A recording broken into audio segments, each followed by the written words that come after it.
Getting into the ZURICH CLASSIC. Preview, top plays, core plays, first look build, course history, top stat fits, top specialist, and top in recent form. Let's break it down for you. All right, so just real quickly, get into last week's recap. It was another pretty good week last week. Nothing to write home about, but another solid week. And I was actually a little bit surprised. I actually started the write-off off with kind of being like, all right, I'm having my best stretch thus far, really ever. And I was like, it's got to come to an end sometime soon. And no, it continued last week. Wasn't perfect. I mean, did have Maximum miss the cut. Did have JT Post miss the cut. And, you know, majority of these low exposure plays did miss the cut as well. But the ones that did make the cut at least returned some upside. So not a perfect week, but the strategy was very much kind of more of a fair and balanced approach. And that's echoed in this kind of first look build that I give out, this sample build that I give out. People were able to take this and, you know, have a successful week. And I do just want to point out, I mentioned Corey Connors was just like the correct play 2 weeks ago at the Masters. That's just the play you always make. And I would echo, you know, Ben Martin 3 weeks prior was that play where price point considered, there's just not a better option in a like play. That was the case with Sunjam last week. And that, I feel like that's a perfect example of what I was trying to say last week, is that make the correct decisions each week. Let others make that mistake of fading a elite play at a cheap price point. Now this week it's going to be a little bit different because it is a different tournament. So let's go ahead and get into the overview. So we have the ZURICH CLASSIC, which is going to be a team-based event. Last year at this tournament, I gave out one outright bet: Patrick Cantlay and Xander Schauffele. Very might well be the exact same case this year as well. Might be a situation in which, because I'm only making one bet, I might just bet them to first round lead and win. I think that could be a good option. And if you guys remember, just 2 weeks ago at the Masters, that was one of the bets I gave out, was Jon Rahm first round lead and win. It's a nice way to get on a team that is clearly the best team and would also be most likely at the first round lead. That's why the Jon Rahm bet was made at the Masters 2 weeks ago, because he was the most likely to have the first round lead. And then with that, he was the best bet. Like, it was trying to find a way to bet him, and that was the way that we could bet him, was first round lead and win. I think that could be the route to go with right now for Patrick Cantlay and Xander Schauffele, just given the fact that like their outright odds are like 4-1. So if we do get a first round lead and win prop, and let's take a peek there, are we? So we do have an end of round one leader. You know, this might not be a terrible bet to go with, this first round lead. Okay, yep, here we go. First round lead and win. Not the best, only 12-1. Still, that might be the bet I roll with today or this week. I don't hate that, but we'll see as the video progresses. But yeah, let's take a just quick peek at this, go over the field notes. Most of you guys probably already know this. And actually, I don't even care about the field notes. Let's go over kind of the breakdown of this tournament. So the first two rounds are going to consist of 4-ball, which is best ball, which is best score on the hole between the two players. Okay, a lot of people get confused. Best ball, they confuse scramble with best ball. Whereas scramble, you are taking the best shot. No, this is going to be best ball, where you're taking the best ball scored. Hopefully that cleared it up. Probably made it more tough. It's stupid. That's why they go by 4-ball instead. Okay. And then on Friday, the second round, it's going to be alternate shot. So typically speaking, on Thursday, it's going to be much easier to score because you're taking the best score. If someone has a bad shot, you can, you know, be smart about your next shot. Whereas on Friday, it's more difficult because alternate shot, it's you got to be having golfers that are playing well, really. Okay. And that's kind of the thing that I think people are going to forget about this week, is that, yeah, playing good golf matters. Playing good shots do matter. Okay, you got to set your partner up for maybe not success, but you can't be hurting your partner. And so on Friday, that's going to be the biggest difference maker of the whole week, obviously. And that's because only 33 teams and ties are going to make the weekend. That's really not a lot. So I believe last year I had 4 out of 6 in my main lineup, and I was able to cash, but that's also because I had Xander and Cantlay, or one of the Xander and Cantlay. And that's one thing I want to echo as well this week, is that roster construction wise, you are going to want to pull from one of the players, not both of them. Okay, because obviously they're going to be the individual players are going to be a team score together. So you just want to select one of them. And so that's another thing I want to bring up. The 9-5 cheat sheet is kind of set up that way this week. Notice fantasy points, some players have them, some don't. I kind of just went every other for that. Okay. And that's also going to be the same situation for the 9-5 lineup builder. We want to be selecting from one of those players, not both of them. And so it is currently set up that way. That's actually why I came out with this video a little bit later than I typically do. And that's simply because, well, there's a little bit more hands-on stuff that I had to do this week, like this. We do have some ownerships being pulled in as well. So there is a little bit of the ownership leverage as well. And I do want to touch on one other thing as well before we get into the meats and bones of, that's not the saying, but get into the details of this video, is that if you you go to this sheet on 905 Sports, which has kind of like the props, ownership leverage, betting page, and the betting page might not be live this week because once again, it is a little bit different of a week. I did add in a specific groups page for this week's tournament. Okay, so that's why this video is coming out a little bit later than it typically does. It's a breakdown of the best groups. You can sort it by salary. You could also do something unique. If you didn't want to see the recent form, event history, stat fit, model rank in there, you could just go by group rank as well if you guys want to view it that way. But I think this is a pretty awesome way to look at it. So you can sort by salary and maybe see which groups are the best. We can see by far the best team is going to be Xander and Cantlay. It's pretty easy to see. But then after that, nothing too crazy. Like Sanjay M and Keith Mitchell slightly over Kyle Morikawa and Max Homa, but small difference there. And for the most part, it does seem like the pricing is correct. Now we do get two teams that are kind of soft, who are priced pretty softly here. And this is going to be stuff I'll get into throughout this video. And then lastly, guys, I know the start of this video is going on a little bit longer than it typically does, but I do think it's important information. Just looking at some of the teams and how they're built up, I think it's fun. And this is available on PGAtour.com. You know, we have Patrick Cantlay and Xander Schauffele who have proven that they can play well together. It's one of those things where it's very interesting with those two. They seem to always play well at the same events and always play a little bit worse in the same events. It's one of the weird things. So they are kind of one of my favorite teams. Obviously they are. You got Kyle Morikawa and Max Homa. I believe they're both Cal Berkeley alums. Yes, that's what the article says. Tom Kim and Siwoo Kim, they were paired together on the President's Cup team. They ended up winning that group as well. So going to be an interesting team there as well. You got Matt Fitzpatrick and Alex Fitzpatrick, and this kind of gets into the fun part of this tournament. Is that Matt Fitzpatrick, and also like last week is a perfect example of really fantasy golf and just how quickly these elite players can find their game. For a while, Matt Fitzpatrick had been struggling, right? And then found it at the Masters and then really was a great play last week. Ended up, being a GPP only type play, but ended up winning. Now he's paired up with his brother. It's the motivation this week. And I think Matt Fitzpatrick is going to be extremely motivated to play well with his brother. Well, yes, it'll be fun. Don't get me wrong. But his brother kind of needs it, like to be paired with Matt Fitzpatrick. If he has a good finish, this could really help out his brother in his career.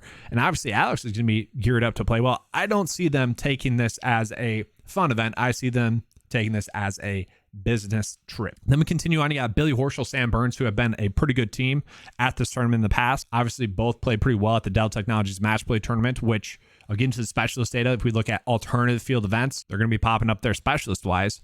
Taylor Montgomery, Kurt Kitayama, kind of an interesting group there. They're teammates at UNLV. Interesting there. Probably the most overhyped team this week is going to be, Silly Tagala and Justin Suh. Everyone kind of in the fantasy golf community probably knows how much I like Justin Suh. I've talked about him really the past 2 years. But this might be a situation in which I feel like they're getting more hype than they really should be. So might be going off of them and getting on to some other teams. And then probably my favorite sneaky team is going to be Zach Johnson and Steve Stricker. These guys have played a ton of rounds together. Just like the John Deere Classic, they're always like paired up together there. And they always seem to play well there. And I'm not going to say this is a similar situation to that, but it is a fun course for them. They should be able to play well. And so they're an interesting group. And then this is an interesting one. I didn't know this. Sam Saunders and Eric Cole have been friends that go back 20 years, okay? Which is just crazy. Eric Cole has played decently well, but just how well will Sam Saunders play? We don't know, but that's definitely an interesting storyline. There are some other teams that are paired up together that were former college teammates. Here's one that they didn't talk about. Ben Griffin and Ryan Gerard, they also went to the same school as well. So there is that kind of fun, but also motivating factor to play well. Have that familiarity to play well. Very long opening segment. Let's get into the meat and potatoes. Is that the saying of this video? All right, so course history is kind of unique, just given the fact that we didn't have this tournament in 2020 because of COVID, so I just not included that. And so really what we want to be looking at is going to be the last 2 years. I think that's going to be the best sample to really look at. But Billy Horschel has played extremely well at this tournament in the past 3rd, 4th, and 11th. He's just good at events like this. He's a good team player, I would just say. Xander Schauffele, 1st and 11th, played extremely well there. Doc Redman, very interesting there, 5th and 17th. He's been playing kind of poorly, but him and Sam Ryder have been playing pretty well together. Ryan Palmer, the little cheat code with Ryan Palmer that he had implemented playing with the best players on the tour. Now he's paired up with, I believe, Scott Piercy, who has also won this tournament in the past, so not terrible. Let's continue on there. Matt Wallace, 2 made cuts. Sam Burns, 3rd and 4th, and then a miscut. Oh well, Patrick Cantlay, kind of same thing, 1st and 11th, and a miscut. Oh well to that miscut. It's a unique event where I don't really care about those miscuts too much. Wyndham Clark 19th and 17th, Tyler Duncan 27th and 11th. So we do have enough golfers with some good enough results at this tournament. Let's go and look at the best in recent form. So would you look at it? The two best players coming in with the best recent form are paired together, Xander Schauffele and also Patrick Cantlay. There we go. Okay. What I find interesting, and this is coming from the DP Tour, don't get me wrong, but the next two are players that are coming in from the DP Tour, and I believe they're paired together. I'm pretty sure it might be Victor Perez as well. There's a grouping here between these three and Victor Perez. I'm not exactly sure which one, but those are being pulled in from the DP Tour. At the same time, I don't think we can really negate those results from the DP Tour, especially this week in an event like this. Like if there's ever a week to not really care about the difference between the levels of the tours, it's probably this week, where if you're just hitting a good shot, you're hitting a good shot. So I might be going on those players a little bit more. You got Wyndham Clark, who's been playing some extremely good golf. I was super shocked, and this is another one of those situations last week where Wyndham Clark was kind of, given his price point, was kind of the clear and obvious choice, and won. And this is where I just say make the correct plays and let others make the mistakes. He was extremely low owned. It was extremely shocking to me. I was like, what the heck? Thank you. So that's another situation where if you just make the correct plays week in and week out, sure, you might get hurt a random week, but if you make the correct plays week in and week out, you are going to have success in the long term. And I think, that's why, and obviously a little bit of luck, but that's why this insane streak that's been going on has been working, because we're not changing stuff. We're just sticking to the rule. And that is make the best lineup you can possible. Let other people make those mistakes. And Wyndham Clark, I was just extremely shocked that he was that low owned. He's priced up this week because he is a good player, been playing some great golf, has some good results here. So he'll be an interesting name to click on. I got Sun James, Salik Tagala, Max Homa coming in off of that miscut. Ben Martin, very interesting name there as well. Ben Griffin as well, another very interesting name.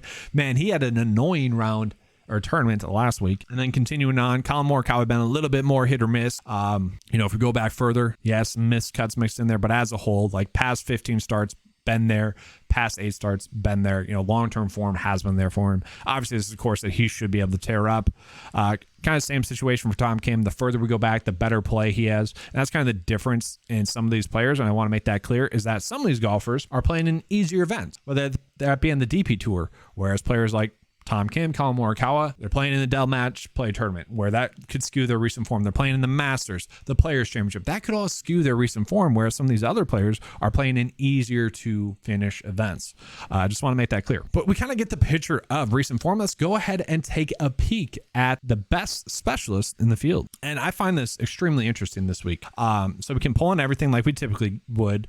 Course designer, location, length of course, scoring of the course. I want to look at type of event. It's an alternative field event. Typically speaking, we have 3 event types: no cut events, full tournament field events, and this alternative field event. There's not that many that goes into it. It's basically this, maybe the President's Cup, Ryder Cup, Dell Technologies Match Play Tournament, any kind of event like that. This is what's being pulled into that. And don't get me wrong, it's going to be a very small sample size here. So probably maybe 5 starts. I would assume the average amount of starts going into this is going to be like 1 to 2. The EVR popping up in there, then Xander Cantlay, no shock there. Then Billy Horschel. No surprise there. He just dominates events like this. Aaron Ride, David Lipsky, Taylor Moore, Taylor Pendrith, Taylor Montgomery. Wow. That's crazy.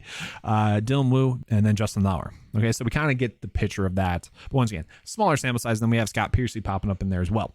Let's go ahead and take a look at the top stat fits, and then we'll be getting into the top picks. So this is very much a week in which I want to look at general stats, okay? And I, for one, I don't really change the key stats too much week to week. I would say that's the number one problem people have on a weekly basis is, and I actually put this poll on Twitter, and I think it's just my community that voted on it, but it was, are you making a weekly custom model? And I was really trying to figure out why this season has been much easier than the other ones thus far. And I assumed I've been seeing more takes on custom models, people trying to drive audiences to a custom model. And I've been listening to other like podcasts out there, kind of just game theory stuff, just in general for DFS. And my takeaway from those was the biggest edges people are getting are in these sports in which everyone's pulling in their own projection. NFL, NBA, it's very dialed in what the top plays should be. And you would think the same for PGA, where we are getting direct access to what the key stats are for that event and then how to implement those key stats. Like, it should be very cookie cutter. And for some reason it's not. And that's kind of the biggest edge that I think we get on a weekly basis is that, and I don't really get why it's happening, but I think that's why this season has been a little bit easier than the other ones, that people are, whether they know it or not, they're making mistakes by pulling in their own projections and whatnot, by making their own custom model. I think that's the reason why. Now, this week is completely different because this week we don't exactly have any data to really go in on for which players are going to be good plays, stat fit wise. And so what I like to do, what was successful last year, I just want to pull in those general key stats for the week. So when I'm looking at strokes gain total, strokes gain tee to green, kind of the same thing, but whatever. Strokes gain differential, okay. Effective scoring, which is that 9 to 5 stat, which measures basically upside and ability to make the cut. Those are the key stats I'm looking at. Now I'm looking at other stuff like birdie or better percentage. That's going to be huge this week. And then some other scoring based stats I'm also pulling in there as like other key stats. But because we don't have the key stats, I just want to look at general good golf played. Those are the key stats I'm looking at this week. So I would say these aren't really shocking key stat wise. Now, once again, with some of these DP Tour players, we're just getting those stats from the DP Tour. Kind of is what it is. Can't really control that. But then we go further, we can see which players are going to be the top stat fit. So now let's go ahead and get into the top plays in each price point tier. All right, so I already mentioned this. I think the best team, and it's kind of clear, the best team this week is going to be Patrick Cantlay and Xander Schauffele. I would say my biggest concern with them is, I guess, two things. One, people are dogging on Patrick Cantlay for, yes, slow play. Don't get me wrong. He definitely has been playing slow, but also there have been situations that have caused him to play slow as well. And maybe that gets to him mentally. All the stuff on social media that's going around, maybe that gets to him mentally. But given the fact that it's a team event, I'm not really worried about that. What I might be worried about is, third week in a row for these players, Patrick Cantlay, firmly in contention at the Masters, couldn't make a putt, ended up shooting 75, could have put himself in contention to win if he couldn't make a putt. Still grinded out event, mentally grinding. RBC Heritage, firmly in contention as well, didn't win. So it could, in theory, be 3 straight weeks of grinding it out. That's kind of my worry. Then on the flip side was Xander Schauffele, exact same thing. Yeah, sure, at the Masters wasn't exactly in contention, but still a top 10. RBC Heritage put together a good final round to get himself into contention. These guys just hit good shots. They are the best golfers. We want to be playing one of these guys in our builds, and we'll figure out the rest from there. Once again, make the correct decisions each week. Let other people make the mistake. I think we're fine playing them. And part of the reason why I think that is because, yes, Max Homa, Kyle Morikawa, great team. Sungjae Im, Keith Mitchell, great team as well. And once again, if we go here, we can see these are the top 3 teams. But to me, there's a big separation point from Cantlay and Xander compared to the other 2 teams. And if we look at it like, Morikawa and Homa don't actually rank out too well this week, which I thought was extremely shocking. But if we look at it, like Morikawa's starts here, not the best. 57th and missed cut. Max Homa, 41st and 17th, not exactly the best, and a missed cut. Max Homa, the only kind of redeeming thing I could see is that Max Homa finally missed a cut. And why might that be a good thing? Well, it's just kind of the mental reset. He had one of the longest active cut streaks going on the PGA Tour. It's a mental reset. That's a grind to have that, to play that good of golf. Maybe he just got a little bit too confident. Now, really, for him, it was just a couple of really one bad shot on one hole that extremely penalized him in both rounds. I had like a triple bogey on one of the holes. If he gets a par there, aka if he keeps a drive in play, probably makes the cut. So I don't mind him as a play, but at the same time, does feel like they're priced up a little bit too much. Now, Keith Mitchell and Sungjae Im, I don't feel like I would want to pay up for them as well. I already mentioned with Sahith Theegala and also Justin Suh, I feel like they are just priced up too high, and I feel like they're going to be chalkier than they should be. Let's actually take a peek at that. And guys, like the ownership this week, it's going to be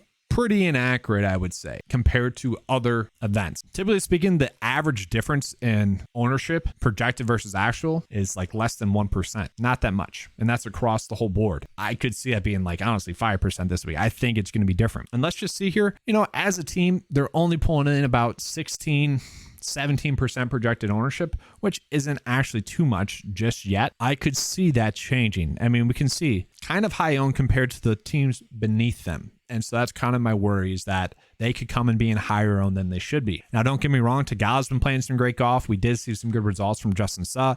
It just worries me a little bit. And to me, it's kind of given the fact that we can get a team with good vibes heading into this event, Tom Kim and Siwoo Kim, at a cheaper price tag. Now, yes, I know Siwoo missed the cut at the RBC Heritage. Oh, well, he has also been someone that had been on a great streak prior to that. 13 out of 15 made cuts on the season. I'm willing to look past that. Tom Kim, hasn't been playing as well as he once was earlier on in the season. Also coming in off a missed cut. I think that's kind of a good thing, especially for an event like this. It's not like they played terribly well or terribly terrible last week. They just didn't have it together. And so I would rather take the price discount for those two than maybe pay it for, let's face it, like Kyle Morikawa's been a little bit inconsistent and Max Homa just hasn't been there. I'd rather just take that price discount.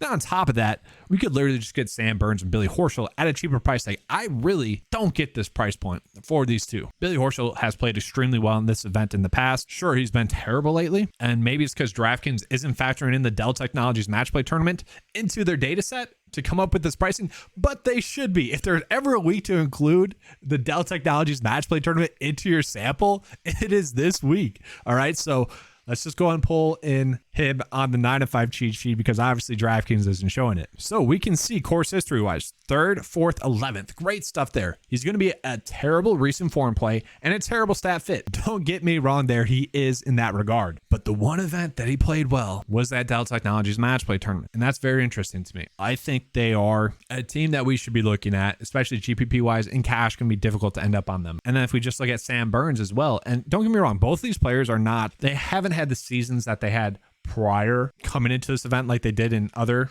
seasons. Now, Sam Burns has turned it up recently, 10th, 29th, 1st, 6th. He's playing better recently, and I think that can catapult him into some good golf. Billy Horschel, we know he's been doing some things with his swing and whatnot. I do think that does hurt him in like a tournament that he's playing by himself. Can't exactly hit the exact shots he wants to, and it's probably frustrating for him. This is more of a mental relaxation tournament, I would say, in that regard. So I do like this team. And then from there, I just hate two things here. The price point of Beau Hossler and Wyndham Clark. I don't really get it. I don't get why this occurred. Wyndham Clark has been great. I get that. But this pricing seems weird. Does it not? Like Hossler is coming in 82nd in the 9-5 model. Just terrible. Now, don't get me wrong. Wyndham Clark is a top 5 play in the 9-5 model this week. That doesn't mean too many good things, I would say. Let's take a peek at their overall team rank. 7th, I mean, not terrible, but at the same time does feel a little bit too risky for their price point. Like we can see, we could just go JJ Spawn, Taylor Montgomery, like that group, it's a little bit lower. So I might just be ending up on the Xander Cantlay group and then just moving on from there because everyone else does feel a little bit too high priced to me. Now, Aaron Rai, David Lipsky, I guess I'd be fine with them as plays. It just feels like we'd be forcing a little bit. They did finish 7th at this event the last year. Rai is someone that, gosh, the first round lead unluck last week was, that's so frustrating. The tournament being suspended or delayed, thus because of rain and whatnot, the weather, softening up the greens, and then Aaron Rai gets the first round lead when the number one player, most likely had the first round lead in the AMT time, was Victor Hovland. Pretty much had that bad boy locked in before the delay, and then that occurs. That was super frustrating. That felt like a really bad beat. And that's the second time that's happened this season, where it's a top play gets the unlucky kind of weather draw, and someone else is able to take advantage of that. That one hurt. But no, I don't mind this group. It's not terrible, but not exactly a group that I want to go out of my way to play. So let's continue on. Let's find the groups in which maybe we can find an edge with. And to me, it might actually be this Matthew Naismith, Taylor Montgomery group. Taylor Montgomery was kind of the afterthought for this team a couple of seasons ago. Now, last year they did finish top 10 at this event, which is pretty awesome. The year prior to that, Matthew Naismith missed the cut, and he is not someone that's been playing some good golf. If this team does well, it's going to be because Taylor Moore is a top 10 play. But it's kind of funny, like Naismith was kind of the reason you'd be playing this team last year. Now, he made the cut last week in his kind of home narrative driven course, if you will, the ties narrative there, got engaged there, and maybe can parlay that into some good golf this week as well. So not terrible, but also does feel a little bit overpriced. Let's continue on. And so really the first team that really sticks out to me, given quality of golf as a whole played this season, would be Nick Taylor and Adam Hadwin. Priced at 8.5, they kind of were the first team that really stuck out to me pricing wise. And I get it, it's going to be because of Adam Hadwin's form. 2 straight miscuts in a row, and really 3 out of his last 4 starts have been miscuts. We do know that Adam Hadwin had been playing some good golf prior to that. And if we look at it, it's really just one bad round mixed in there. So maybe having a playing partner in there, the Canadian ties there as well, maybe having a playing partner in there is going to help him play better golf shot by shot. Now, they don't rank out the best as a whole, but none of them are too terribly ranked as well. Overall, they are a top 15 team this week, so not terrible. You could play them. Where we're going to find our best value is going to be continuing to go lower on, but also, guys, this is where it's a head scratcher to me. What is going on with the pricing for Alex Fitzpatrick and Matthew Fitzpatrick? Now, don't get me wrong. Alex, definitely I don't want to say definitely the worst golfer that's priced this high, but sure. At the same time, can Matt Fitzpatrick really carry them that much? Yeah, I think so. You know, like, these are professional golfers, and like, he's finally been playing some better golf. It's going to be tough not to like them as a team at this price point. They're going to be motivated to play well, I would say. Just strange price point here. And I would say, like, even if they were $1,000 more, I'd probably still be on them. The pricing's the edge this week. So let's talk about some other plays. And don't get me wrong, guys, I don't want to seem or sound like I know what to expect this week, because I don't. No one really does. Okay, let's make that very, very clear this week. This is very much an educated decision, educated guess week. Okay, but this price range here, where I would say really from Doc Redman, Sam Ryder down, is where we're getting a big edge. So Doc Redman and Sam Ryder have finished 5th and 17th at this tournament over the past 2 years. Doc Redman has been terrible. Like, literally his best start is that 16th place finish at the Valspar. Now, Sam Ryder has been very hit or miss. At the same time, they have played well at this event in the past. I think that's going to matter. And so I think they're going to be worth looking at. One team that was actually really popping up, strangely enough, was actually Chesson Hadley and also Ben Martin. I don't exactly like that, but Ben Martin has been playing some good golf, so I could see ending up on him. Like, pretty consistent golf play from him. But this is where we are getting our biggest edges, I would say, on the week. Because we drop down now into the low tier, this is where I think we can start to really get on some players. So let's just start with the Dietrich Perez team. Thomas Dietrich, besides his like injury concerns, you know, withdrew from an event, he seems like a solid golfer. Like, probably, I shouldn't say should have won the Corrales, but really kind of choked there. You know, a really bad round in round 3 at the Valero. Same thing at the RBC Heritage, bad opening round. But the nice thing about that, you know, you're not going to have a bad shot really hurting you as much. And so the upside, the consistency has been there for the most part. He is looking like a pretty good play. Top 20 play this week, actually. Then we look at Victor Perez, who has just been having some really good results. And we can see he also made the cut at the Valspar Championship. He's an appealing play. To me, this team is very interesting, very soft pricing for a team that does actually rank out really well as a whole this week. And I think this is where the biggest edge is going to be on these DP Tour teams. We got Hogard here as well, who has really good results on the DP Tour. You know, we can see 2 top 10 finishes in there, 2 top 5 finishes in there. One was at the Corrales, also play well at the Valero. This team is going to be very difficult not to like. Now, the only worry that we have is no starts here, but these teams want to play well because this could get them a spot on the PGA Tour. Let's look at Thorborn Olsen. Really good stuff on the DP Tour, guys. I'm willing to take the risk on the DP Tour players at extremely low price points.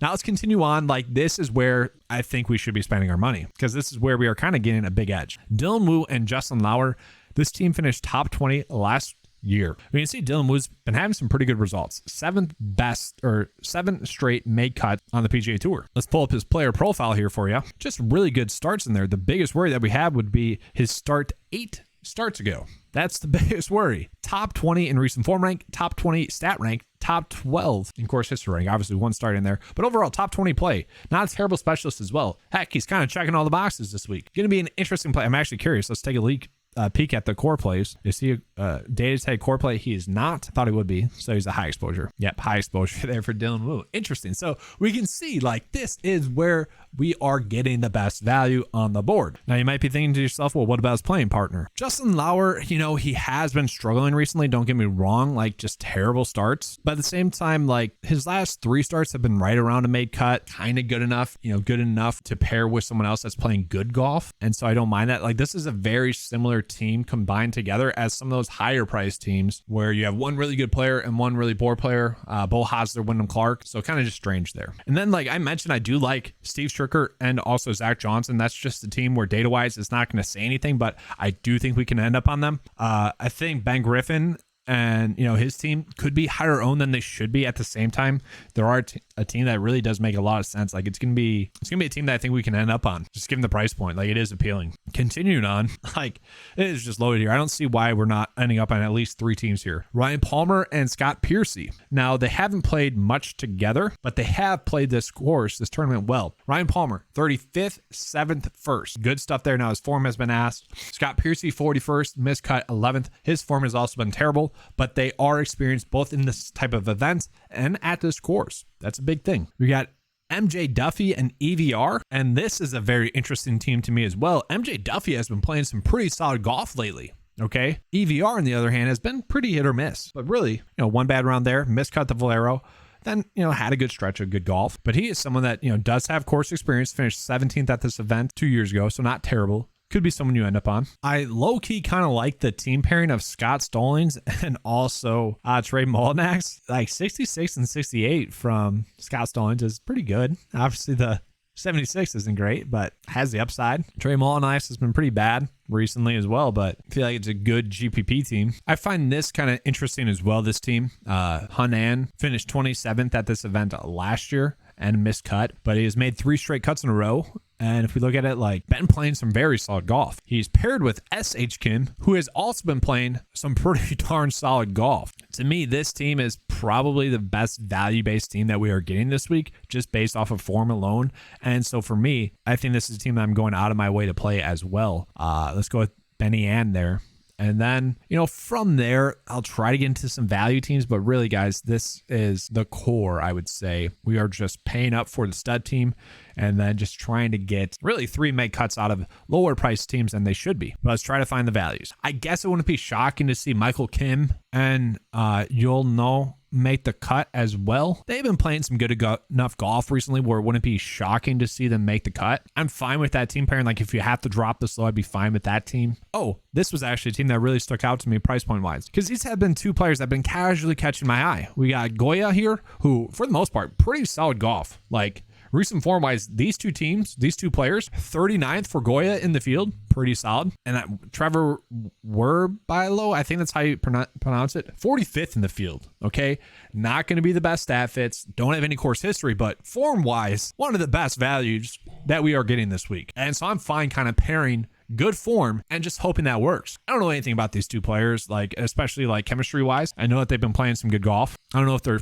former college teammates. That might be something I want to look into, but I know form-wise has been there. Like 8 straight make cuts in a row right here. I will take that. And I don't think many people are going to be on them because it doesn't really stand out too much. Then let's see. Do we have any others that are casually popping up?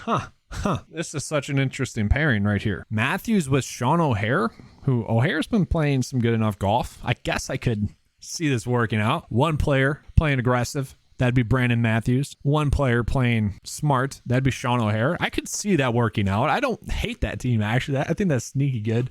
And guys, this is kind of the fun part of it. We're just trying to guess to get lucky. Part of PGA DFS is that every week's kind of the same, literally. It's the early AMT time guys go low in round 1. A couple of the chalk plays suck in round 2. A little bit of a sweat there for those players in round 2. Hope and pray that the cut sweats go your way, and they have been like for the past 12 weeks now. Whereas there's a lot of unknown here. Like this is the tournament in which I would say we have the most unknown, and so for me, that's fun. Part of like doing fantasy content kind of ruins the fun because you know what to expect. This week it's a little bit different because it's a lot of educated guesses, so it's fun for me. I think the pairing of Russell Knox and Brian Stewart are also kind of interesting. They've made 2 out of 3 cuts here as a team. Their form has been terrible, but once again, we're trying to find some stuff. I guess it wouldn't be shocking to see them make the cut. Chad Ramey and also Martin Trainer. Okay, team. It's just trying to find some stuff that we can go in on. If you believe that Jimmy Walker has found something in his game, maybe you think he can make it cut. I mean, DA points is not someone that we really want to be targeting, but could see that working out, I guess. But that's kind of it. Like going through the process, guys, we can see that we have a lot of salary left over to really pay up for whichever team, I shouldn't say whichever team, but for a good quality team. But at the same time, this could be a week in which I'm happy to leave some salary left over on the board. Maybe go with Taylor Moore's team. Could go with Nick Taylor's team. Could go with Matt Fitzpatrick, the Fitzpatrick team. I'd be fine with that. I think the most difficult part this week is simply going to be having too much salary left over for the team that you want to end up on. Because I don't feel exactly comfortable putting in Kitayama and Taylor Montgomery here. Aaron Rye, David Lipsky, I could, but we saw these same teams lower price. And to me, that's the difficult part. I guess this is my first look build. Like, I don't like it. Like, that's too much salary left over. I might find a way to try to get up to probably Sam Burns and Billy Horschel. I'll probably try to find a way to do that. We'll see how that progresses. But the core plays to me, guys, let's just get into it, and I'll touch on it team by team. It's going to be Xander Schauffele and Patrick Cantlay. That team to me is just by far the best team in the field. Let's not make it difficult on ourselves. Let's just go with those two. Then from there, I just think this section of teams right here, literally, like Hogard, Dietrich, Olsen, Perez, like those are clearly like really strong plays considering their starts on the DP Tour. And this is one week in which I don't really care to factor in the caliber of play on the DP Tour. They are just guys that are playing good golf. Minus Dietrich, who's been a little bit hit or miss, but good enough. And we go down a little bit lower. We got Dylan Wu, Justin Lauer. I feel like that's a good pairing as well. We go lower. We got Benny Ann, who finished 27th at this event last year, coming in with 3 straight make cuts in a row. I like that. I like that a lot. And then S.H. Kim, who for the most part has been playing some good golf there as well. And then I wouldn't say this is a core play, but I do think this group is just too low priced given their form. I have no idea what to expect from these teams, but given their form, very good chance we are getting a low price make cut. But that's all for today's video. Such a long video. I apologize, guys, but want to get everything out to you for this video. Let's have a good week. I'm excited for this week. I'm going to assume that this video is not going to get that many views this week. And so that should just tell you the potential edge that is going to be available this week. It's kind of the weeks that people don't care about the most. Those are the weeks that we can find the biggest edges. All right, let's have a good week. And as always, let's keep cashing. Oh, if you guys want to become 9to5 members, links to that's in the description below. Gives you access to all the tools that you need to succeed each and every week. If you guys have just been placing the sample build each week, you are up a ton thus far this season. All right, let's have a good week. And as always, let's keep cashing.